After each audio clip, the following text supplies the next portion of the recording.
같이 봉독하겠습니다.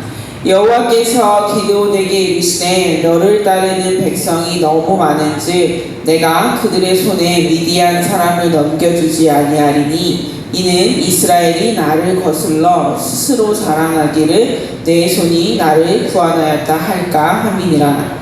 이제 너는 백성의 귀에 외쳐 이르기를 누구든지 두려워 떠는 자는 길르앗 산을 떠나 돌아가라 하라 하시니 이에 돌아간 백성이 22,000명이요 남은 자가 10,000명이었더라. 여호와께서 또 기드온에게 이르시되 백성이 아직도 많으니 그들을 인도하여 물가로 내려가라. 거기서 내가 너를 위하여 그들을 시험하리라. 내가 누구를 가리켜 내게 이르기를 이 사람이 너와 함께 가리라 하면 그는 너와 함께 갈 것이요 내가 누구를 가리켜 내게 이르기를 이 사람은 너와 함께 가지 말 것이라 하면 그는 가지 말 것이라 하신지라. 이에 백성을 인도하여 물가에 내려가매 여호와께서 기드온에게 이르시되 누구든지 개가 핥는 것 같이 혀로 물을 핥는 자들은 너를 따로 세우고 또 누구든지 무릎을 꿇고 마시는 자들도 그와 같이 하라 하시더니 손으로 움켜 입에 대고 핥는 자의 수는 300명이요 그 외의 백성은 다 무릎을 꿇고 물을 마신지라. 여호와께서 기드온에게 이르시되 내가 이 물을 핥아 먹은 300명으로 너희를 구원하며 미디안을 내 손에 넘겨주리니 남은 백성은 각각 자기의 처소로 돌아갈 것이니라 하시니 이에 백성이 양식과 나팔을 손에 든지라. 기드온이 이스라엘 모든 백성을 각각 그의 장막으로 돌려보내고 그 300명은 머물게 하니라. 미디안 진영은 그 아래 골짜기 가운데에 있었더라. 아멘. 하나님께서 일하시는 방식은 우리의 허를 찌르고 우리가 세상의 상식과는 정반대 방향으로 움직이실 때가 종종 계십니다. 그리고 기드온이 치러야 하는 이 전쟁은 그렇게 하나님께서 일하시는 우리의 상식을 철저히 파괴하는 방식을 보여주는 아주 좋은 예 중에 하나입니다. 전쟁의 군인의 수는 매우 중요합니다. 괜히 인해전술이라는 전술이 나오는 게 아닙니다. 그러나 군사가 한 명이라도 더 많아야 이길 수 있는 이 전쟁에서 하나님께서 맨 처음에 하신 일 오히려 군인의 수를 덜어내는 작업입니다. 이스라엘 전역에서 기드온이 사사로 세워지고 불러일으킨 군사 한 명이라도 더 끌어모아서 지금 모인 숫자가 22,000명 정도 됩니다. 그런데 하나님은 첫 번째로 그 중에 두려워 떠는 사람은 이 전쟁터를 떠나 집으로 가게 합니다. 두려워 떠는 사람은 하나님을 신뢰하지 않는 사람, 하나님에 대한 믿음이 없는 사람입니다. 하나님께서는 하나님의 대리자로 사사를 세우시고 그 사사의 손을 통해 이스라엘을 구원하신 적이 기드온 전에도 이미 그러한 경험이 있었습니다.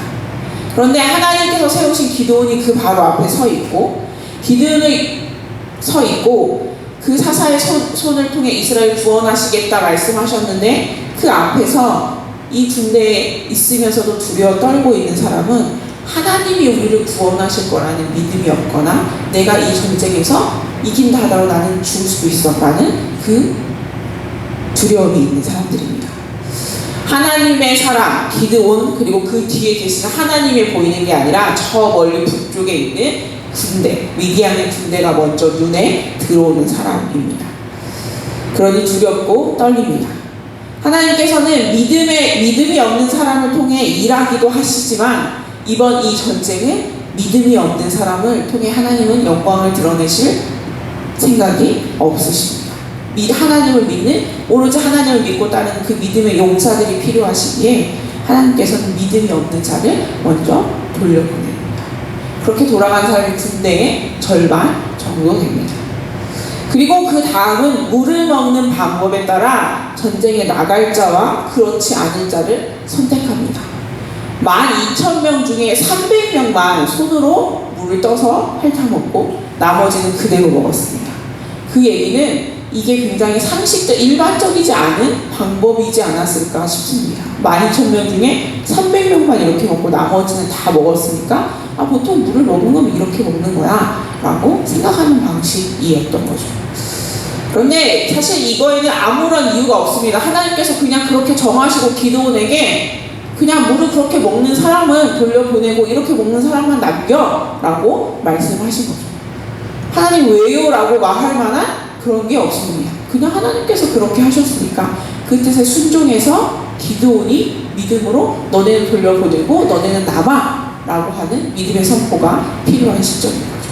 그리고 사람들도 아니 그 이 물 먹은 방식에 따라서 도대체 왜 나는 가라고 하는 거죠? 나는 왜 남으라고 하는 거죠? 라는 거에 없이 그냥 하나님께서 그렇게 정하셨어요 라고 말할 때 그에 순종하는 순종이 필요한 것입니다. 하나님의 군대는 아무런 이유나 따지는 것 없이 하나님께서 그렇게 하라고 하시면 그대로 순종하는 사람들이 필요합니다. 그리고 그렇게 순종해서 남은 사람이 이제 300명입니다. 12절에 보면 미디안과 아말렉의 군인의 수가 얼마나 많은지 그들이 있는 게 메뚜기 떼가 잔뜩 깔려있는 것처럼 보였고 그들이 타고 다니기도 하고 또 짐을 실어 나르기도 하는 낙타의 수만 해도 얼마나 많은지 해변에 모래알처럼 많아 보였다라고 이렇게 표현합니다. 그 앞에 남은 이스라엘 군대 수가 300명입니다. 22,000명도 부족한데 300명만 남고 모두 돌려보냈습니다. 그러나 하나님의 말씀대로 선발된 하나님의 그 전쟁을 앞두고 두려워 떨지 않는 이 300명이 하나님을 믿고 하나님께서 계심을 알기 때문에 이 사람들은 하나님이 뭘 말씀하셔도 순종할 준비가 된 사람이었고 기드온도 이 모든 과정을 통해 그렇게 겁쟁이 기드온이 준비되어서는 가는 과정이었습니다. 결국 기드온의 이 군대는 하나님의 군대는 인간의 지혜로는 이해할 수 없는 하나님의 작전을 그대로 수행해서 전쟁을 승리로 인도했습니다. 이 전쟁은 하나님의 말씀대로 하나님께서 어떻게 이스라엘을 구원하시는지를 세상을 통해 하나님께서 함께 하시면 군인의 수도 어떤 것도 필요하지 않다라는 걸 보여주는 전쟁이었습니다. 하나님께서는 지금도 이렇게 우리의 이해와 상식을 뛰어넘어서 세상에 일하고 계시고 또 그렇게 일하시는 그 손 안에 우리의 인생이 있습니다. 하나님께서 온전히 일하시는 것을 경험하려면 우리가 먼저 준비되어야 합니다. 우리가 준비해야 하는 것은 내가 무언가를 열심히 배우고 뭔가를 하는 게 아니라 하나님을 믿는 믿음과 그리고 무엇을 요구하시는지 그 앞에 순종하는 그 행동력입니다. 그리고 그때 하나님께서 우리를 통해 구원하시고 일하시는 하나님을 온 세상이 알게 하시게 될 겁니다. 우리가 하나님 앞에 순종하러 또 하나님이 계시기에 그 미디안의 군대가 보이는 것이 아니라 하나님의 사람 또 하나님이 눈에 보이기에 우리가 우리의 삶을 통해서 온전히 일하시는 하나님을 경험하고 그 역사가 지금도 우리가 기도문을 이야기하듯이 하나님을 믿는 사람들 교회 저 나온 교회를 봐 라는 그 인생의 증거가 될 수 있는 저와 여러분이 되시기를 주님의 이름으로 부탁을 드립니다.